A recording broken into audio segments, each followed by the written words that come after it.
Hello friends, welcome back to my YouTube channel. इस video में हम पढ़ने वाले प्रिपरेशन ऑफ ईथर। तो बिना किसी देरी के वीडियो शुरू करते हैं। ईथर को बनाने के हमारे पास दो प्रिपरेशन मेथड होती है। पहला होता है कि हम एल्कोहल के डिहाइड्रेशन करके ईथर बना सकते हैं, और दूसरी मेथड होती है विलियमसन सिंथेसिस, जिसमें हम सोडियम एल्कोक्साइड आयन की मदद से, यानी कि सोडियम एल्कोक्साइड की मदद से क्या बनाते हैं, ईथर बनाते हैं। तो एक एक करके दोनों ही स्टेप को हम समझेंगे, सारी चीजें क्लियर करेंगे इतना इजी तरीके से, कोई भी आपको डाउट बचने वाला नहीं है। तो पहली रिएक्शन देखते हैं, जिसे हम कहते हैं डिहाइड्रेशन ऑफ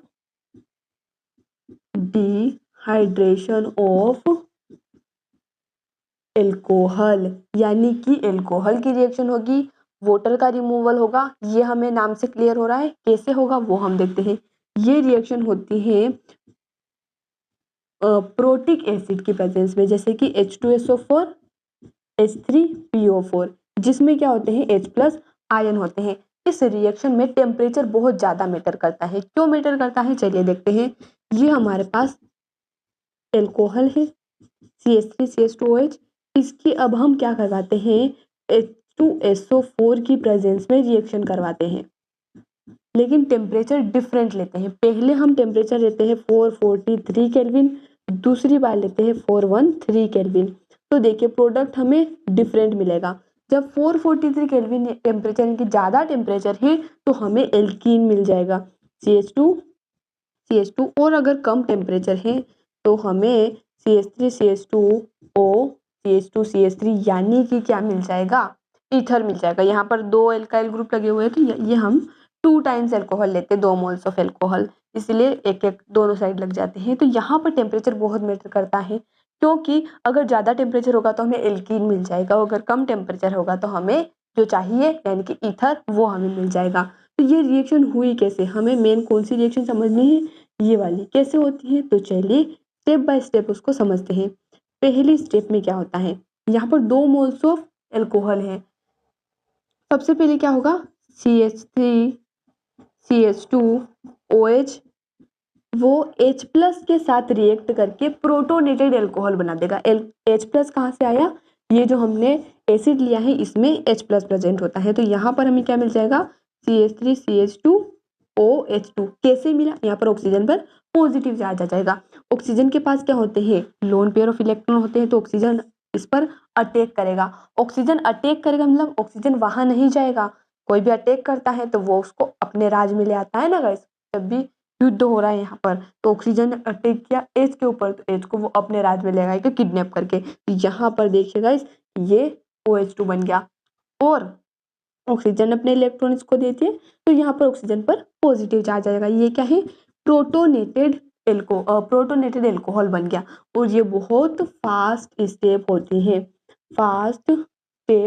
है, अब हमने 2 मोल्स ऑफ एल्कोहल लिए थे, तो यहाँ पर ये हमारा प्रोटोनेटेड एल्कोहल बन गया एक एल्कोहल से, और दूसरा जो बचा है वो एज ए न्यूक्लियोफाइल एक्ट करेगा CH3CH2OH, क्योंकि यहाँ पर इलेक्ट्रॉन है, यानी कि ये न्यूक्लियोफाइल की तरह एक्ट करेगा। और किसके साथ रिएक्ट करेगा, ये जो हमारा प्रोटोनेटेड एल्कोहल हमें मिला है, तो हमें क्या मिल जाएगा, ईथर मिल जाएगा। CH3CH2O CH2CH3, लेकिन यहाँ पर अभी भी हाइड्रोजन लगा हुआ है। अब इस हाइड्रोजन को हम रिमूव कर देंगे, क्यों, और यहाँ पर हाइड्रोजन भी वाटर भी रिमूव हो जाएगा। हाइड्रोजन को रिमूव करना क्यों जरूरी है, क्योंकि ऑक्सीजन के यहाँ पर 3 बॉन्ड बन चुके हैं, ऑक्सीजन स्टेबल नहीं है। तो हम यहाँ पर थर्ड स्टेप में क्या करते हैं,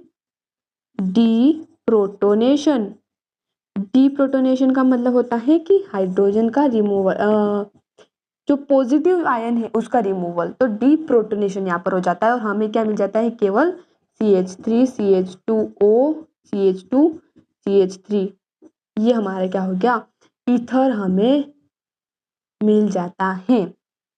आई होप आपको तीनों स्टेप समझ में आए होंगे। अब ये जो रिएक्शन होती है, ये SN2 रिएक्शन होती है, यानी कि बायोमोलिकुलर न्यूक्लियोफिलिक सब्स्टिट्यूशन रिएक्शन। अब आप बोलोगे कि यहाँ पर तो हमें 3 स्टेप दिख रही है, ये हमारा इंटरमीडिएट बन गया। यहाँ पर जैसे हमारा इंटरमीडिएट बनता है ना कार्बोकेटायन, वैसे यहाँ पर प्रोटोनेटेड एल्कोहल बन गया। तो ये हमें कहीं से कहीं तक SN2 दिख ही नहीं रही है। अब आप बताइए कि SN2 कैसे होगी ये रिएक्शन।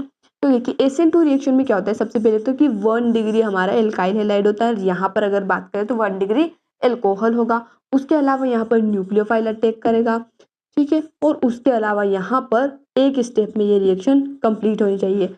सबसे पहले अगर हम बात करें 1 डिग्री की, तो यहाँ पर 1 डिग्री हमने एल्कोहल लिया है, तो पहली स्टेप हमारी पहली जो कंडीशन थी वो सेटिस्फाई हो गई। अगर हम यहाँ पर 2 या 3 डिग्री लेते हैं तो फिर एलिमिनेशन डोमिनेंट हो जाता है, ठीक है। तो यहाँ पर एल्कीन बन जाता है, सेम बात है। और यहाँ पर न्यूक्लियोफाइल की बात करें तो एल्कोहल ही यहाँ पर न्यूक्लियोफाइल की तरह एक्ट करेगा। तो न्यूक्लियोफाइल है, उसकी वजह से सब्स्टिट्यूशन रिएक्शन हुई, यानी कि न्यूक्लियोफिलिक सब्स्टिट्यूशन हो गई। अब 1 स्टेप कहाँ है, 1 स्टेप दिखाइए आप हमें। तो ये जो आपको सेकेंड स्टेप दिख रही है, ये ही हमारी मेन रिएक्शन की स्टेप है। इसी स्टेप में पूरी रिएक्शन कंप्लीट हुई है। अब आप बोलोगे ये और ये क्या है। फर्स्ट स्टेप में क्या है कि जो हमारा H+ है उसके साथ मिलकर केवल इसने प्रोटोनेटेड एल्कोहल बनाया है।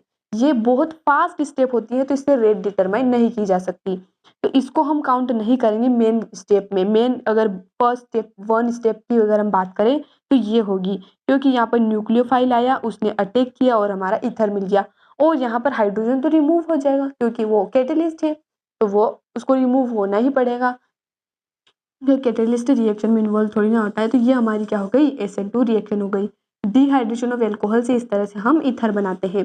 सेकेंड क्या होती है, सेकेंड होती है Williamson synthesis. Williamson synthesis, Williamson synthesis में क्या होता है, हम एल्काइल हैलाइड की रिएक्शन, यानी कि एल्काइल हैलाइड की रिएक्शन करवाते हैं सोडियम एल्कोक्साइड से, यानी कि RONA से। तो अब हम यहाँ पर प्रोडक्ट क्या मिलेगा, ये R+X- है, यहाँ पर O-Na+ है। तो ये R+ और इधर इसके पास कौन आ जाएगा, O नेगेटिव आ जाएगा, यानी कि RO। और ये अगर हमारा R' है, सेम भी हो सकते हैं दोनों R, और अलग भी हो सकते हैं एल्काइल ग्रुप, तो यहाँ पर NaX भी निकल जाएगा। यानी कि जो हमारा हमें चाहिए था, क्या चाहिए था हमें चाहिए था ईथर, तो वो ईथर हमें मिल चुका है। ये जो हमारी रिएक्शन थी, इसमें केवल हम सिमेट्रिकल ईथर बना सकते हैं, सिमेट्रिकल ईथर बना सकते हैं, लेकिन यहाँ पर हम सिमेट्रिकल भी बना सकते हैं, अनसिमेट्रिकल भी बना सकते हैं, डिपेंड करते हैं कि हमने कौन सा दोनों साइड एल्काइल ग्रुप लिया है।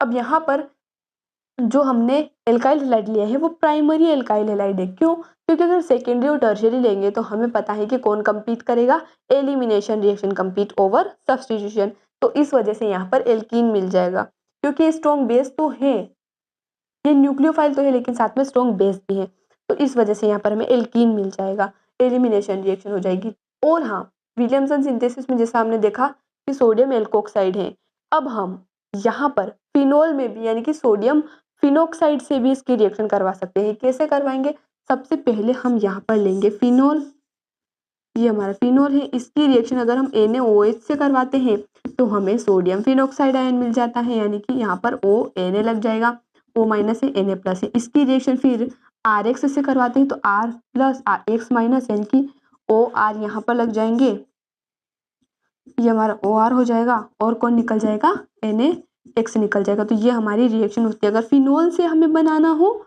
ईथर तो वो भी हम बना सकते हैं। यहाँ पर ये क्या बना है, सोडियम फिनोक्साइड आयन बना है।